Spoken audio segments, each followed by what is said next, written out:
लो उदल पकड़ो, चाहे तुमको हाथ से इंदल मर जाएगा, मिट जाएगा, हमको कोई मतलब नहीं है। ठीक है, आप जाएंगे।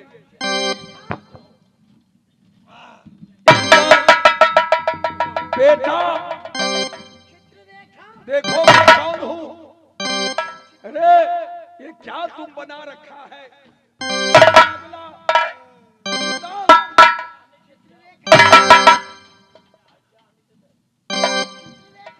अरे कौन चित्ररेखा?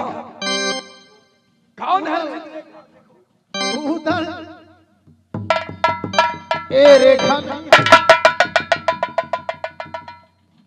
क्या देख रहे हैं? भाग्यमंडल उदल क्या यही है चित्ररेखा? नहीं, इसको देखकर इंद्र पागल बन गया।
मेरा बेटा को पागल बना दिया। अरे ये नहीं रंडी है।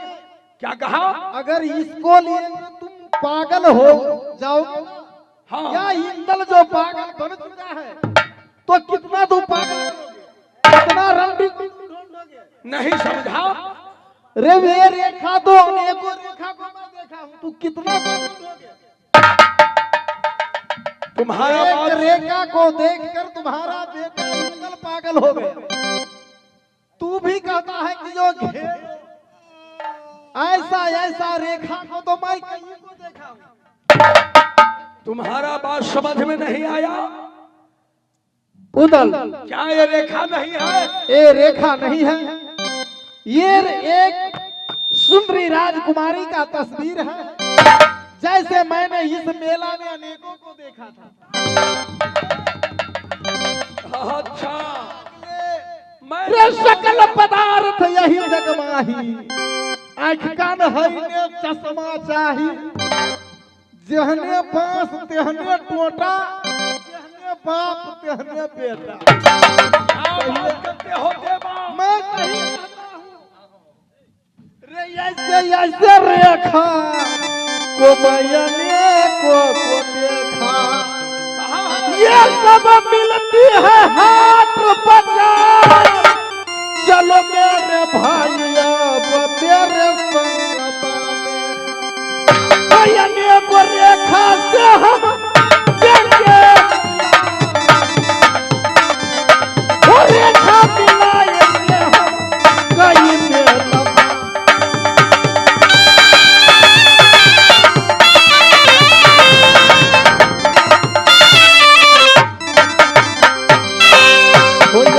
ऐसे रेखा मिलती हाटिया,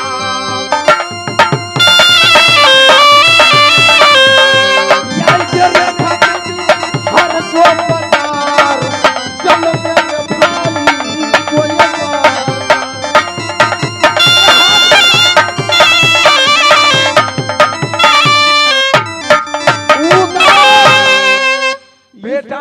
इसमें तुम क्या उलझे हो? इंदल, अरे ये फोटो है, फोटो समझाओ इसे। ये रेखा नहीं है रेखा नहीं है बेटा, ये फोटो है। सुनो, सुंदरी कन्या बेटा तेरा महलों में रे करके सिंगारा तो गुंजार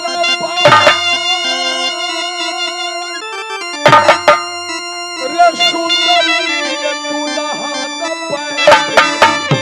तेरे महलों।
भूल जाओ।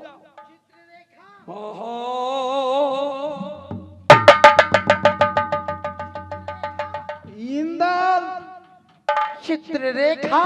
अरे कौन रेखा रेखा दिखला रहा है? हम सब कुछ भूलेंगे इस दुनिया में। वो रेखा सुना तकते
को नाम को मिट्टी में मिलाने वाला रुक जा उधर, चंदेला वंश में दाग लगाने वाला, रुक जा उदल। क्या कहेगा दुनिया वालों।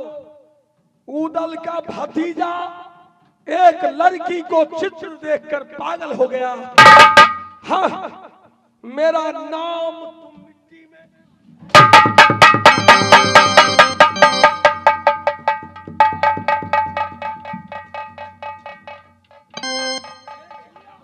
मैं देख लिया, छोड़ दो उदल, इसे छोड़ दो। बहादुरो, संभाल लो। रुपना, दादा सैयद मुझे यही सिखलाया, बेटा भागे जवान को पीछा मत करना, ना गिरे पर छोड़ो हाथ, नारी और नाबालग को ऊपर तलवार चलाना महापाप होता है। मैं इसको अपने हाथ से हत्या नहीं करूंगा, वरना मैं इसको जिंदा भी नहीं छोड़ूंगा। रस्सा ले आओ। कमीना छोकरा बांध दो। हाँ।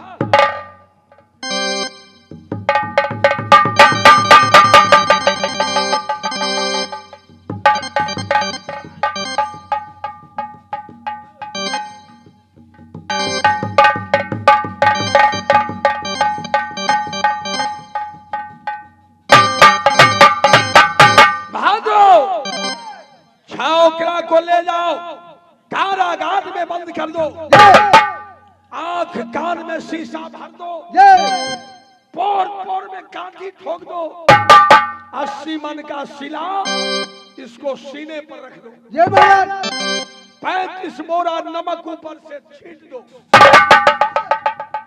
कमीना छोकरा सहजे मर जाएगा, न रहेगा बांस न बाजेगी बंसी, न ये जिंदा रहेगा न किसी लड़की को नाम रटेगा। दुनिया वालों देखेगा पूरा कर्म का पूरा नतीजा, उदल अपने भतीजा को कैसा सजा दिया है ना। हाँ उदल, सुनो, ढोल उठाओ।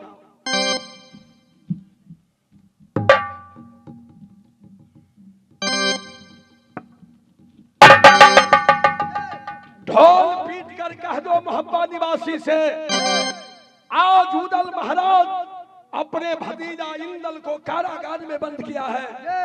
कोई खाने पीने का सहूलियत दिया, उसको फांसी का सजा दिया जाएगा। कह दो। ढोल ढोल ढोल। ओ गाँव वाले, उदल महाराज अपनी भतीजा को कारागार में डाल दिया है। कोई भी आदमी इसका पानी खाने पीने का सहूलत दिया, उसका फांसी का सजा होगा। शाबाश। और सुनो इधर, तुम लोग का ड्यूटी कारागार गेट के ऊपर रहेगा। जरा सा गड़बड़ हुआ नहीं होगा महाराज तो चापी कोरा याद रखना, समझ गया। डटे रहो, एकदम डटे रहेंगे महाराज। चलो रे।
ओ पानी पी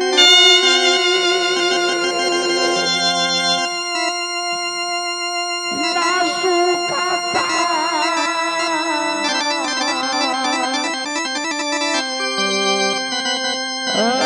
कुमाला गले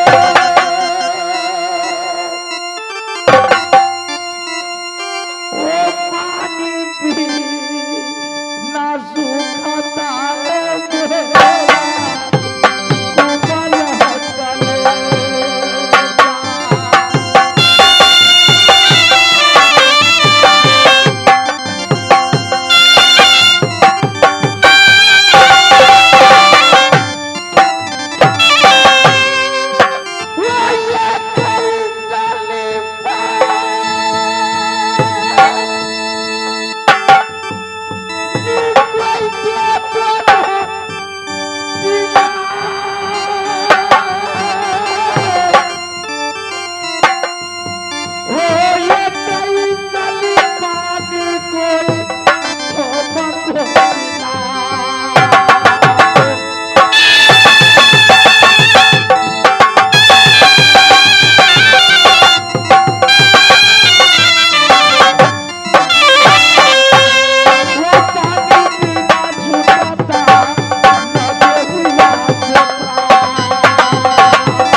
जब अपनी महल में जब आराम कर रही थी, पता नहीं मेरे कानों तक आवाज गया पानी पानी के लिए। कौन ऐसा मुसाफिर है, कौन ऐसा है कि पानी के लिए चिल्ला रहा जी। लेकिन मेरी मोहब्बी के अंदर खैर कोई बात नहीं, मैं चलकर देखती हूँ तो कौन है।